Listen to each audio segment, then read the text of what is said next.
বাংলাদেশের ট্রেডিশনটাই এরকম যে আমরা কিন্তু সব ধরনের ভাজা পোড়া খাবারগুলো স্পেশালি বাইরের ভাজা পোড়া খাবারগুলো খেতে খুবই অভ্যস্ত এবং আমাদের পছন্দ।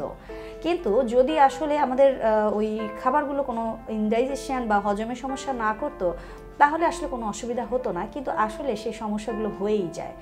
তো যারা আমার ভিডিও দেখছেন তাদের ক্ষেত্রে আমার সাজেশন থাকবে, যদি ভাজা পোড়া খেতে চান অবশ্যই বাসায় মেক করুন, ভালো তেল দিয়ে করুন, কারণ বাইরের তেলগুলো আসলে স্বাস্থ্যসম্মত হয় কিনা আপনি নিজেও জানেন, এবং অস্বাস্থ্যকর তেলগুলোর কারণেই কিন্তু আমাদের বিভিন্ন ধরনের সমস্যা ক্রিয়েট হয়। এবং দেখা যায় যে এই 30 দিন এই ধরনের ভাজা পোড়া খাবারগুলো খাওয়ার পরে 30 দিন পরে ঈদের পরেই নানান রকম কমপ্লিকেশনের মধ্যে প্রথমেই আসে কোলেস্ট্রল হাই হয়ে গিয়েছে।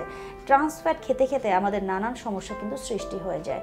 সো ইফতারিতে খাবারগুলোকে এমনভাবে সিলেক্ট করেন যেন আপনার এই পুরো গরমের পরে যেই আপনি খাবারটা খাচ্ছেন আপনার কোনো রকম পেট গরম না হয়ে যায়। যেরকম ধরুন ভাজা পোড়া খাবার যদি দুটো একটা রাখেন then it's okay, but easily digest হয়ে যেতে পারে। কিন্তু আপনি যদি একটু দই চিরা কলা অথবা মিক্স ফ্রুটস অথবা একটু ধরেন স্যুপ জাতীয় কোনো খাবার অথবা খেতে পারেন কিন্তু ভাত।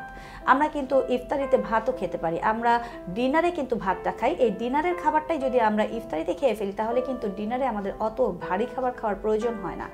সেক্ষেত্রে আপনাদের খাবারগুলো যাই হোক আপনাদের অবশ্যই মাথায় রাখতে হবে বাইরের ভাজা পোড়া খাবার, প্যাকেটজাত খাবার, এই খাবারগুলো একদম অ্যাভয়েড করে ফেলবেন।